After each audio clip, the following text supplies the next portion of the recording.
Halo pemirsa, selamat malam. Jumpa lagi bersama saya Afiliani dalam Economic Lounge with ISEI yang pada malam hari ini akan mengangkat topik kiprah wanita di dalam pembangunan perekonomian Indonesia. Seperti kita tahu, pada tanggal 8 Maret baru saja dirayakan Hari Wanita Internasional, di mana kita tahu Indonesia sejak tahun 98 kiprah wanita sudah cukup besar di dalam perekonomian, di dalam dunia usaha, dunia pendidikan, dunia kesehatan.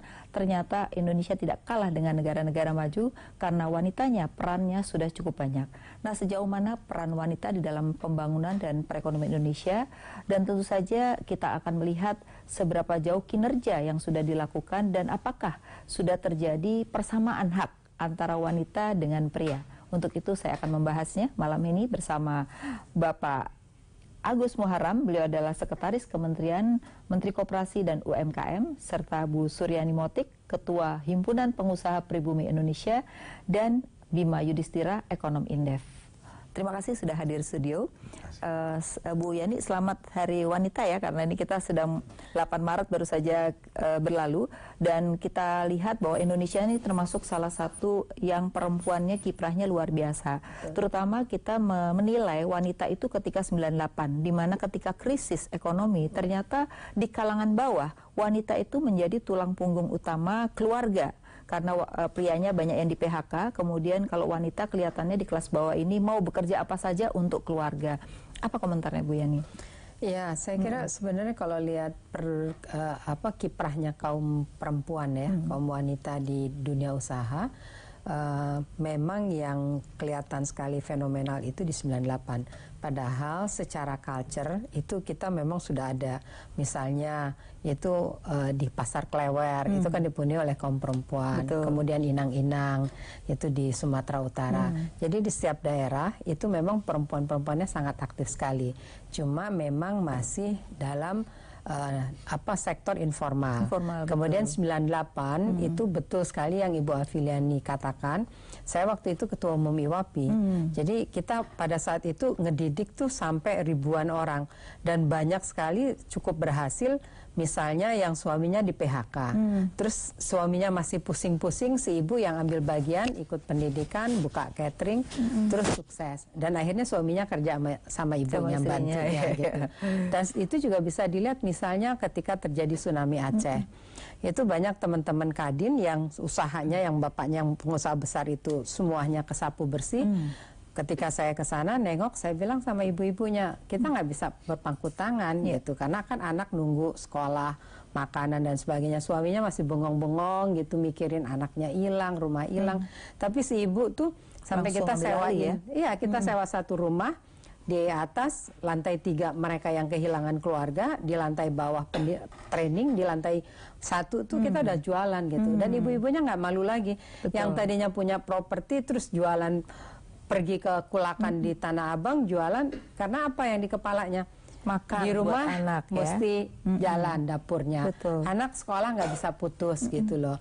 Jadi ya soal jadi memang benar ya. Jadi sebelum 98 pun sebenarnya perempuan sudah mulai berkiprah, hanya pada saat itu memang belum sesignifikan sekarang ya. Dan sekarang makin lama ada golongan-golongan. Nah, kalau saya bicara golongan bawah dulu nih. Kalau golongan di bawah ini kan ada perkumpulan koperasi para wanita gitu ya. Nah, kalau dibandingkan Pak, koperasi para wanita ini gimana kinerjanya sebenarnya? Ya, pertama saya juga sepakat ya, peran perempuan itu sangat strategis dalam perekonomian nasional. Jadi kalau terjadi kemiskinan di satu keluarga atau di Indonesia, yang paling menderita adalah sebetulnya kaum perempuan. Kaum perempuan ya. Karena suka tidak suka, dia pasti diminta untuk bekerja, membantu suaminya. Menjadi tulang punggung utama. Nah, katanya kalau perempuan ini berusaha, itu kalau diberi modal itu keuntungannya itu katanya sekitar 30-40%. Jadi kalau misalkan dia dikasih 2 juta, ya, berarti dia untung sekitar 30%-nya itu 600.000 ya. Kalau suaminya berada di keluarga itu di bawah garis kemiskinan, ditambah penghasilan istrinya, maka sebetulnya perempuan itu adalah penyelamat keluarga dari kemiskinan. Jadi akan sangat tepat kalau program pembangunan penurunan kemiskinan ini sasarannya tuh sebetulnya harusnya perempuan. Jadi satu keluarga, satu wirausaha perempuan. Nah, bagaimana caranya? Tentunya kalau perempuan ini kan belum bisa masuk mekanisme pasar. Betul. Nah, Belum bankable soalnya ya. Nah, dianggapnya. Jadi salah satu cara adalah jadikan koperasi sebagai bargaining position untuk menghadapi market. Iya, iya. Ya, jadi kalau harus ada perkumpulan lah ya, supaya satu economic of skill-nya ya, jalan. Kemudian yang kedua juga biasanya kalau di Thailand tuh one village one product, jadi supaya ada economic of skill ya gitu. Nah, jadi bukan hanya di koperasi saja sekarang. Contohnya misalkan kebetulan saya komisaris utama di PT PNM. PNM itu mengembangkan program namanya bukan URAM, Mekar. Oh, Mekar ya. Mekar ini sekarang dalam waktu satu tahun 4 bulan udah 2.630.000-an perempuan dibantu melalui kelompok tadi. Kelompok dengan jadi targetnya sistem, kelompok perempuan ya. Iya, dengan sistem tanggung renteng. Nah, tanggung renteng ini juga dikembangkan di koperasi, jadi koperasi-koperasi perempuan. Bersama. Dan biasanya kalau perempuan berusaha itu dengan meminjam di koperasi pasti dikembalikan ya. Itu biasanya NPL-nya relatif lebih rendah ya. Jauh lebih rendah. Nah, dia teliti, cermat ya, kemudian penuh perhitungan gitu ya. Jadi biasa mengurus ekonomi keluarganya, sehingga akan lebih baik kalau memang dia punya bakat wirausaha. Bank jangan ragu meminjamkan perempuan ya. Kan ada sekarang bank yang khusus biasanya memberikan kelompok-kelompok perempuan ya. Iya, Mas Bima, kalau kita lihat data-data itu menunjukkan seperti apa sih? Memang kalau kita lihat di pendidikan saja, saya pernah beberapa lihat wisuda di beberapa tempat, itu ternyata yang IP-nya paling tinggi itu wanita terus gitu, jarang yang pria. Nah, ini kan harus diakui bahwa kiprah wanita itu di dunia pendidikan pun juga demikian gitu. Data menunjukkan seperti apa sebenarnya perubahan posisi wanita di perekonomian Indonesia? Yang pertama tadi saya tertarik untuk bicara soal pendidikan ya. Memang secara akademis itu kita tidak bisa kemudian memandang sebelah mata karena dia perempuan gitu ya. Terbukti di perguruan tinggi pun yang champion-champion kebanyakan adalah perempuan. Iya, betul. Tetapi kalau kita lihat datanya ternyata masih ada 21% perempuan itu yang belum memiliki ijazah. Angkanya lebih tinggi dibandingkan laki-laki. Ijazah S1. Kalau laki-laki itu 15%. Kalau 15% yang tidak punya ijazah. Jadi ada gap kemudian dari segi pendidikan.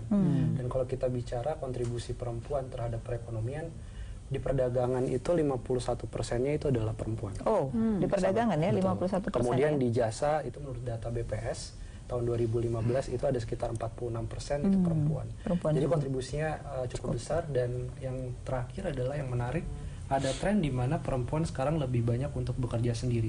Jadi saya coba bandingkan data tahun 2012 dengan 2015 data terakhir, bahwa di 2012 itu ada sekitar 35% perempuan yang bekerja sendiri. 35% tadi. Data terakhirnya 2015 itu menjadi 38%. Jadi dan ada perempuan ya, dan perempuan yang memilih bekerja sebagai karyawan menurun. Jadi lebih banyak berusaha sendiri ya. Ini tren perempuan sekarang sudah mulai shifting menjadi entrepreneurship gitu. Gitu, itu yang menarik ya. Nah, Mbak Yani, kalau kita lihat nih perempuan ini sebenarnya dalam pembangunan ekonomi itu ada 3 hal yang saya lihat. Pertama, masalah kesehatan, karena ketika dia hamil anaknya harus sehat, berarti gizi kan. Nah, ini kan kita lihat masih banyak angka stunting ya. Berarti itu kan ibu hamilnya yang. Nah, ini masalah kesehatan di kita ini seperti apa sih sehingga menimbulkan generasi-generasi untuk membangun bangsa ini menjadi agak berkurang gara-gara kesehatan gizi gitu. Ya, kalau apa kita lihat dulu ya, ada program PKK. Program PKK itu saya kira program yang bagus, terutama untuk ibu-ibu di pelosok yang mengajarkan ibu-ibu di daerah tentang kesehatan. Jadi pada saat dulu kan ada posyandu, kemudian ada tiap bulan harus diperiksa. Gitu. Kok nggak ada lagi ya Bu? Nah, itu saya ngelihat itu satu program yang saya kira kita jangan lihat dari mana sumbernya, tapi itu satu program yang bagus sekali yang harusnya bisa dilanjutkan lagi. Ini untuk mengurangi stunting. Kalau di kota sih mungkin nggak ada masalah. Tapi kalau kita pergi ke pelosok di kelas bawah, kan mereka perlu diedukasi, dididik itu tentang misalnya pasukan gizi pada saat hamil. Kan bukan hanya setelah anak bayi itu lahir, tapi mulai dari hamil dia mesti bagaimana, mesti merawat bayi, masukkan makannya dan jadi sekarang malah menurun ya, edukasinya tuh agak menurun ya. Ini yang perlu diperbaiki kayaknya ya. Kadang ya dulu kan jelas tanggung jawabnya di BKKBN kan. Nah, sekarang ini tanggung jawabnya di mana? Siapa, gitu. Apakah Menteri Pendidikan, apa Menteri Perempuan atau di BKKBN? Itu yang nggak kelihatan. Kalau misalnya saya lagi turun ke bawah, itu tuh hampir nggak ada lagi, nggak tahu harus kemana ya. Nggak ketahuan. Nanti kita akan bahas lagi karena tingkat kesehatan juga tingkat pendidikan kita harus break lagi. Ya pemirsa, jangan kemana-mana, tetap di Economic Lounge with ISEI.